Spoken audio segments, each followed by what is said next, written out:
rassure, je suis vraiment le dernier. Alors, je vous le dis tout de suite, en plus, ça m'amuse pas particulièrement d'être là ce soir devant vous. Non, parce que moi, mon truc, c'est le badminton. Donc, c'est vraiment très différent, quoi. Et je sais pas si vous voyez bien, d'ailleurs, le badminton, c'est comme du tennis, mais quand même pas. Je sais pas ce qui me plaît dans le badminton, c'est peut-être voir ce petit volant comme ça qui fend les airs, oui, je sais pas, ça me plaît.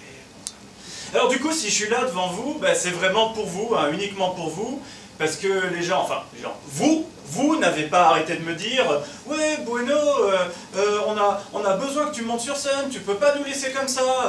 Non mais vous voulez rire là? Avec tous les humoristes qu'il y a déjà, faut que moi en plus je monte sur scène. Il y a déjà Tex, il y a Rufus, il y a Arthur, maintenant il y a même Stéphane Plaza. Voilà, allez voir Stéphane Plaza.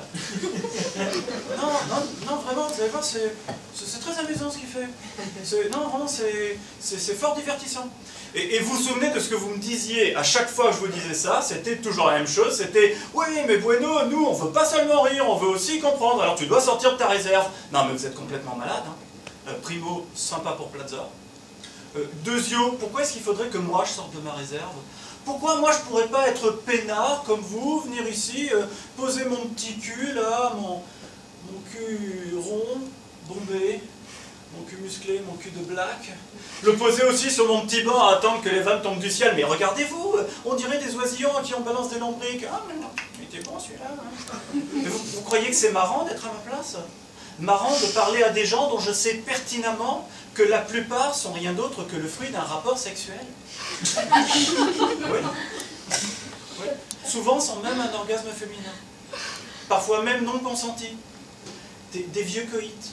Je parle à des vieux coïts, des coïts périmés. Putain, super Bueno, vraiment génial. J'ai fait 8 ans d'études, j'ai été admissible à l'ENA pour en arriver là, à parler à des coïts périmés. Ah non, vraiment, ça... Alors, rien que par respect pour moi-même, je veux bien fermer les yeux là-dessus. Mais ce que vous êtes devenu par la suite, c'est pas tellement mieux. Des machines à caca, c'est tout? Ah ça, c'est sûr, hein, pour faire des grandes déclarations, la main sur le cœur, pour chanter la Marseillaise, pour faire de l'art, pour discourir sur le beau et l'idéal, pour prendre le métro, ça c'est sûr, il y a du monde. Mais en réalité, par en dessous, qu'est-ce que vous faites toute la journée, hein, bien caché dans le secret de vos petits intestins? Ben vous produisez de la merde. Tiens, depuis que j'ai commencé à parler, il n'y en a pas un seul d'entre vous qui a arrêté d'en produire de la merde, même pas une seconde. Dites-moi le contraire. Regardez-moi là, bien dans les yeux, ayez le front, le culot de me dire que vous avez arrêté d'en produire de la merde sans trembler du menton. Voilà. Voilà. T'es sûr. Et après, on parlera du respect de l'artiste.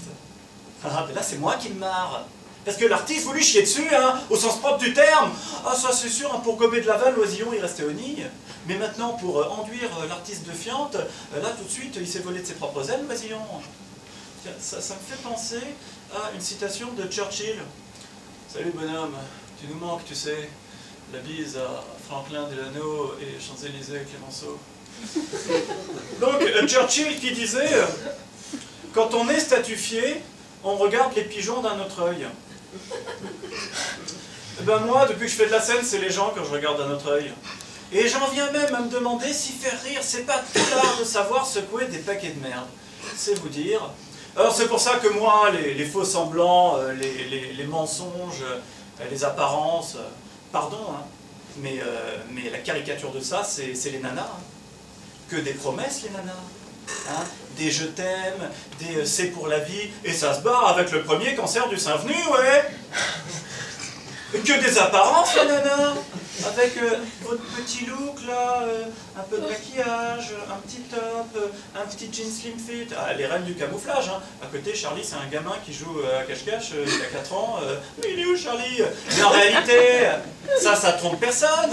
Pas moi en tout cas, parce que quand on le gratte, le maquillage hein, à la truelle, et qu'on le décape, le slim fit là, au Karcher ou au racloir, qu'est-ce qu'on trouve sous la fine couche de look?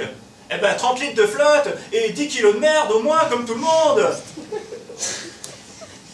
La dernière fois j'étais avec une nana, alors après un coït non procréatif, sans orgasme féminin, et pas un consentement total, il faut bien l'avouer aussi.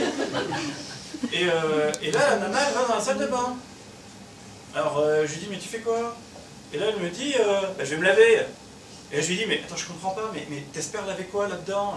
C'est ridicule. C'est comme quand t'enlèves la coupe du fromage pour pas bouffer les bactéries. Les bactéries, c'est le fromage. Et ben là, en l'occurrence, le fromage, c'est toi. Non, si tu veux vraiment te laver, fais une coloscopie. Non, c'est pour ça que finalement, les personnes les plus clean, bah, c'est les anorexiques. C'est déjà tout sec. C'est des gens quasiment lyophilisés. Il y a plus que du calcium, c'est très minéral comme personne. Et c'est pour ça que moi je recommande les anorexiques à tous mes copains nécrophiles. Ouais, les fans de Jodassin, de Lynn Renaud, de Cahuzac. Parce que l'anorexique, c'est un très bon avant-goût du tombeau, quoi. C'est un viatique. Voilà. Alors à ce sujet, vous croyez que c'est motivant de jouer devant des gens qui ont votre espérance de vie? Parce que non content d'être des coïtes périmés, reconvertis en usine à crottes, dans 100 ans, vous époussez tous. Hein. Ah c'est sûr, j'ai l'impression de bosser pour la postérité. Non, non, franchement, je ferais mieux de m'acheter un aspirateur, hein, je gagnerais du temps. Non.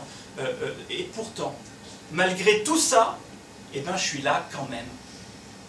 Comme Hollande, comme Sarko.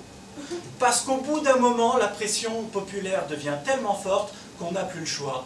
Moi, ces mecs, je les comprends trop bien, ben, on est pareil. Parce que moi, qu'est-ce que vous croyez tout ça?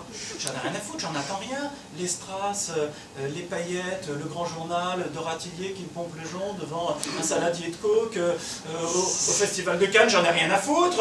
Et ben eux, qu'est-ce que vous croyez? C'est la même chose, tout le pognon qui est à la clé, ils en ont rien à foutre. Le pouvoir, les honneurs, les foules en délire qui s'entretuent pour leur baiser les couilles, ça les emmerde. Eux aussi, ils aimeraient être là, comme vous, peinards, pépères, à attendre que les vannes leur tombent tout cru, là, toutes cuites dans le gosier.